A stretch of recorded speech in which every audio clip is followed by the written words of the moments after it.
highlights of our music tour to Belgium were, without a doubt, performing at the Ghent Festival, which was fabulous for the students, and then unexpectedly performing an impromptu concert at the Ghent Festival, having not been able to get into Brussels. There was so much traffic that the coach couldn't get to the venue, and our rep from Club Europe somehow magicked up this opportunity in Ghent for us to literally busk outside of our hostel, and it was fabulous. It was absolutely wonderful.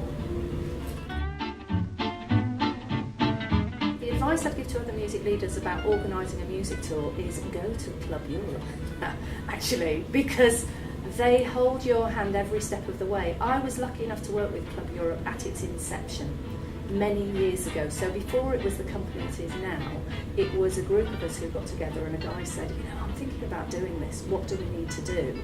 And we sort of worked out together what they needed to do. Now, this many years on, they absolutely have every corner of the process covered. They offer help, they offer advice, they offer support, and even as an experienced head of music, there were things that they brought up that I hadn't thought about. So that's what I would say, is don't do it on your own, go and speak to Club Europe. We tour because the way that we approach music education at Derek Wood is we teach them to be musicians, and that's very different on the ground to being in a classroom.